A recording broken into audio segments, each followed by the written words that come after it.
नमस्कार दोस्तों, मैं विवेक एक बार फिर से अपने YouTube चैनल पर आपका हार्दिक स्वागत करता हूं। चलिए दोस्तों, उन्हीं 10 स्टॉक्स के ऊपर बात करें जो निफ्टी 50 इंडेक्स में अच्छी बढ़िया वेटेज रखती हैं।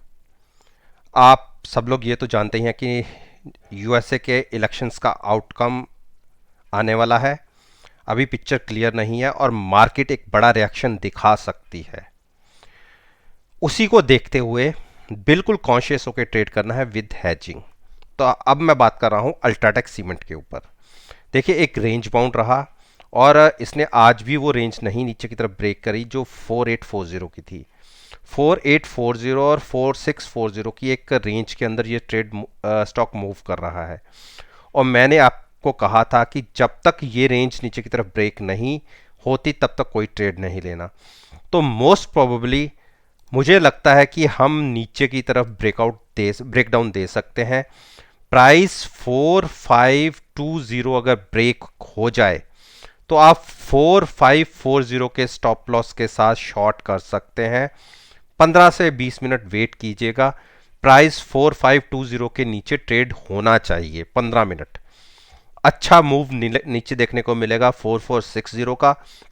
वहां नहीं संभले तो 4275 तक हम गिर सकते हैं, बड़ा फॉल आ सकता है। इसी के विपरीत 4650 का एक ऐसा प्राइस होगा, इसके ऊपर क्लोजिंग आने के बाद ही लॉन्ग पोजीशन क्रिएट करनी है। उस केस में 4730 का टारगेट होगा जो एक बार हम पहले भी अचीव कर चुके हैं। तो रेंज बाउंड जब तक है तब तक कोई ट्रेड नहीं। नीचे का मैंने बता दिया कि कब ट्रेड लेना है। मोस्ट प्रोबेबली हमें 85% मेरा ये मानना है कि हम नीचे की तरफ ट्रेड हमें मिलेगा, लेकिन ट्रेड अपने प्राइस के ऊपर ही लेना है। Gas authority of India limited फिर से आज वीक। आप ये देखिए, पिछले 2 दिन से मार्केट कितना बढ़िया बिहेव कर रही है और ये बिल्कुल उसके ऑपोजिट चल रहा है। तो बिल्कुल शॉर्ट बनता है 85 के स्टॉप लॉस के साथ, या 80 थोड़ा सा सेफर साइड 86 का स्टॉप लॉस लीजिए। क्लोज हुए हैं हम 8355 के आसपास। ₹2.5 के ऊपर का मैं स्टॉप लॉस की बात कर रहा हूं, तो शॉर्ट पोजीशन क्रिएट कर सकते हैं। मैंने कल भी शॉर्ट का पोजीशन के लिए बात की थी और मेरा शॉर्ट का पोजीशन होती भी ऐसे ही है कि कम से कम, जैसे मैं हमेशा कहता हूं कि उस कंडीशन में आपको प्रीवियस जो क्लोजिंग होती है उसके नीचे ओपन होना चाहिए। और कल के लिए भी मेरा यही मानना है कि आप 86 के स्टॉप लॉस के साथ शॉर्ट पोजीशन क्रिएट कर सकते हैं। आज की क्लोजिंग से नीचे ओपन और प्राइस नीचे ही बना रहे 15 मिनट, शॉर्ट बनाइएगा। टारगेट मेरा मानना है कम से कम 81 और 80 के टारगेट्स आपको देखने को मिल जाएंगे। बाइंग अभी बिल्कुल अवॉइड कीजिए, बाइंग की अभी कोई गुंजाइश नहीं दिखती। स्टॉक ऑलरेडी देखिए बेरिश क्रॉसओवर दे चुका है, इसीलिए मैं शॉर्ट की बात कर रहा हूं। तो शॉर्ट साइड पर ही ध्यान रखिए, बाइंग बिल्कुल अवॉइड कीजिए। देखिए टाटा मोटर ने कल के दिन में एक बेरिश डोजी क्रिएट किया था। आज एक न्यूज़ मार्केट में फ्लैश हुई कि इलेक्ट्रिक व्हीकल्स की मैन्युफैक्चरिंग इन्होंने शुरू कर दी है। उस वजह से स्टॉक ने एक अच्छा रिएक्शन दिया और आज की क्लोजिंग जो मैं चाहता था बिल्कुल वैसी ही आई कि जो हमारे 20 दिन की मूविंग एवरेज है उसके ऊपर खुला और क्लोजिंग कल की भी इसके ऊपर थी। लेकिन मेरा मेरा कल तक मैंने ये कहा था कि 137 138 के ऊपर की हमें क्लोजिंग मिल जाती है, कम से कम 138 की, तो हम इसके अंदर अच्छा बुलिश हो जाएंगे। उस केस में 145 और 150 के टारगेट के लिए इसके अंदर ट्रेड लिया जा सकता है। अभी क्लोजिंग अच्छी क्लोजिंग है और हमें बुलिश क्रॉसओवर भी मिला हुआ है, लेकिन मेरा ये मानना है कि ये प्राइस 138 के आसपास जाके थकता है। देखिए पिछले 3 बार के जो इसकी यहाँ की हाई, यहाँ की ओपनिंग और यहाँ की ओपनिंग देखिए इसी के आसपास रही, लेकिन क्लोजिंग हमें नीचे की मिली। मेरा यही इसीलिए मैं कह रहा हूं कि इसकी 138 139 के ऊपर की एक क्लोजिंग मिलने के बाद हम इसमें एक अच्छा बड़ा रनअप देख सकते हैं 145 और उसके बाद 150। तो ट्रेंड पॉजिटिव है, बिल्कुल बाइंग ही बनती है, शॉर्ट नहीं बनती। शॉर्ट केवल आप एक चीज कर सकते हैं, पुट शॉर्ट करके चल सकते हैं, वो भी थोड़ी दूरी की करिए, कम से कम 130 की पुट शॉर्ट करके आप इसमें लॉन्ग पोजीशन की तरह खेल सकते हैं। तो अब मैं बात करता हूं यूपीएल। यूपीएल ने तो बहुत ही बड़ी बड़ी मूव नीचे की, देखिए मेरा 393 का टारगेट था, ऑलमोस्ट हम कह सकते हैं कि अचीव होता ही दिख रहा है। 400 का लो लगाया, 400 के आसपास का, और 393 का मेरा टारगेट है, ऑलमोस्ट देखिए अचीव हो रहा है। कल के दिन में तो मैंने ये कहा था कि जो अग्रेसिव ट्रेडर होते हैं, जो इतनी बड़ी गिरावट के बाद एक पुल बैक दिख सकता है, अगर वो बाय करके चलना चाहते हैं तो वो बाय भी कर सकते थे। उसका रीज़न क्या था कि स्टॉक हाईली ओवरसोल्ड था। देखिए अब ओवरसोल्ड हो गया और गहरा हो गया है। तो मैंने कल के दिन में भी जो थोड़ा टाइम के लिए अपना पोर्टफोलियो बनाना चाहते हैं, तो मैंने उनको बिल्कुल कहा था कि आप कल की जो क्लोजिंग थी, आप कल की क्लोजिंग देखिए क्या थी, 418 के आसपास थी। मैंने कहा था कि वो अपने इसके अंदर पोजीशन ऐड कर सकते हैं लॉन्ग, जिन्होंने अपना पोर्टफोलियो क्रिएट करना है। लेकिन एक पुल बैक की संभावना बन रही थी, उस केस में मैंने ये भी कहा था कि आप 423 का स्टॉप लॉस लेके भी बाय कर सकते हैं, लेकिन बाइंग तब करनी थी कि प्राइस ऊपर ओपन होता। प्राइस ऊपर ओपन ही नहीं हुआ। आप देखिए प्राइस कहां ओपन हुआ, 415 पर ओपन हुआ। तो लॉन्ग पोजीशन तो बनाने का सवाल ही पैदा नहीं होता कि इसको हम लॉन्ग की तरह लेके चलते। और वहां से प्राइस गिरा और 400 के एक नीचे के टारगेट्स इसने छू दिए। 393 का मेरा नीचे का टारगेट था, ऑलमोस्ट वो अचीव होता दिख रहा है। हो सकता है कि कल के दिन में वो दिख भी जाए। तो बिल्कुल अभी स्टॉक से बाहर रहिए।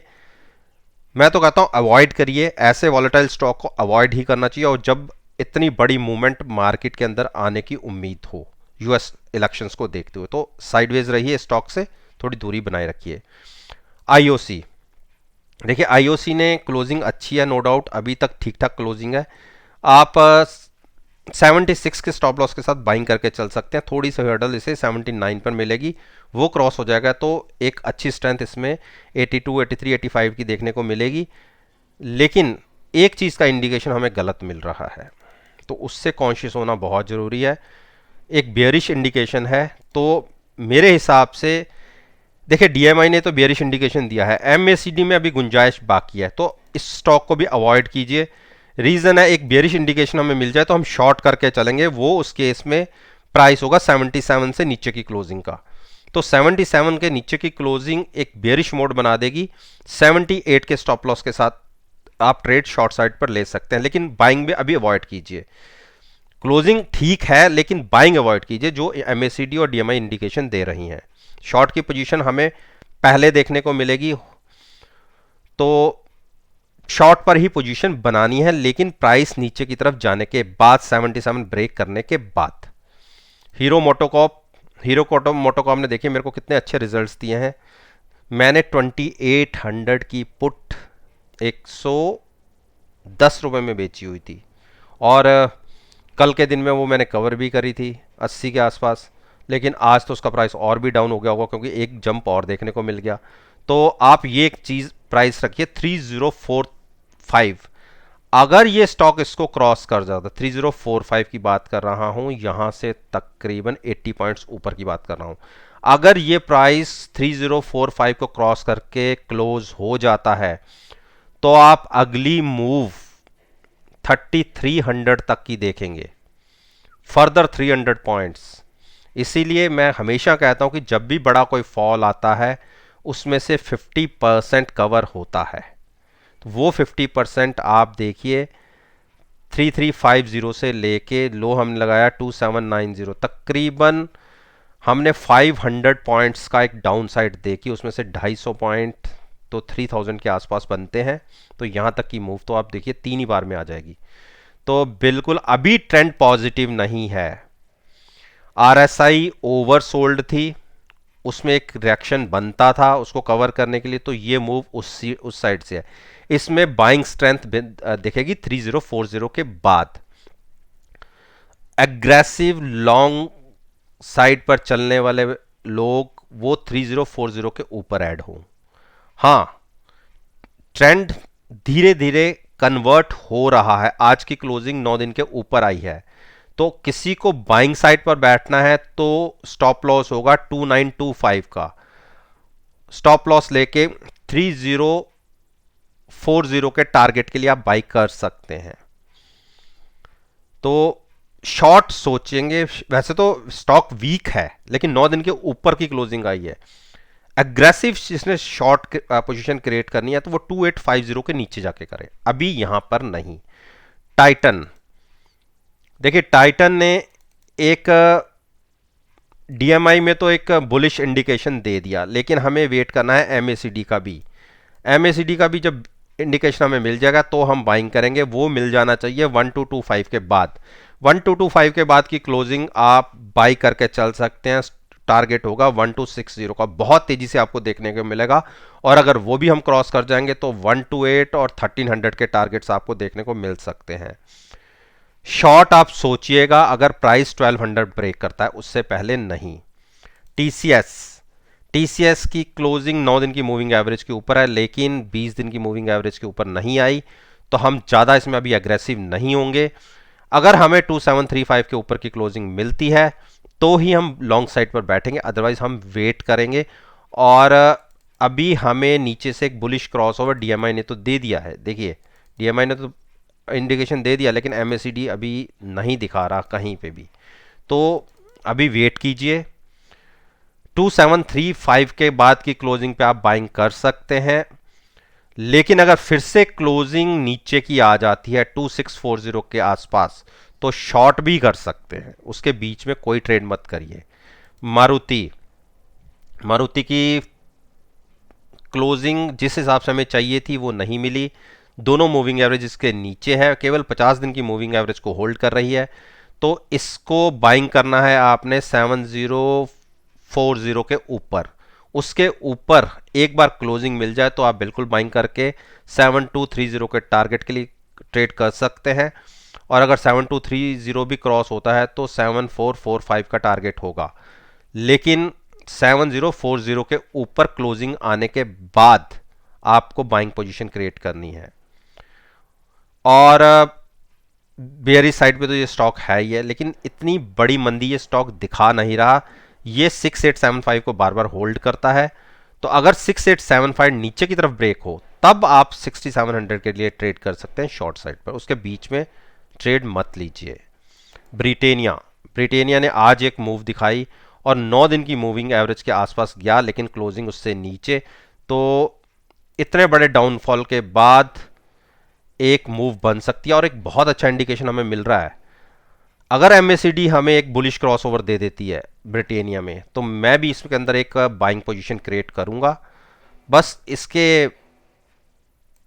वेट करना है बुलिश क्रॉसओवर का, तो वो पोजीशन मेरे हिसाब से हमें मिल जाएगी तकरीबन 3527 के आसपास। 3527 के आसपास की अगर क्लोजिंग या इसके ऊपर की क्लोजिंग मिल जाती है तो फर्दर हम 120 पॉइंट्स बहुत तेजी से अपसाइड की मूव दिखा सकते हैं। शॉर्ट मत करिए, शॉर्ट फिर से करिएगा 3400 ब्रेक होने के बाद, उससे पहले बिल्कुल नहीं। स्ट्रेंथ बन रही है, क्रॉसओवर दिखने वाला है, अगर दिखता है तो एक अच्छी बड़ी शॉर्ट कवरिंग की रैली आपको इसके अंदर देखने को मिलेगी। हो सकता है कि हमने जैसे ये कैंडल्स एक नीचे की तरफ के देखे, इसी तरीके के कैंडल्स हम ऊपर की तरफ के भी देख सकते हैं। तो दोस्तों, ये निफ्टी इंडेक्स के वो दिग्गज शेयर्स थे जो निफ्टी इंडेक्स की मूवमेंट में बहुत अच्छा पार्टिसिपेट करते हैं और जिनकी अच्छी बढ़िया वेटेज है। अगर मेरी वीडियो आप समझते हैं कि आपको अच्छी लगी है, कुछ इन्फॉर्मेशन मिली है, तो आप मेरे YouTube चैनल को लाइक कीजिए, सब्सक्राइब कीजिए और साथ में बेल आइकन का बटन प्रेस करना मत भूलिएगा। इसी बात के साथ मैं आपसे विदा लेता हूं और एक नई वीडियो के साथ फिर से आपके सामने आऊंगा। तब तक के लिए धन्यवाद। Take care and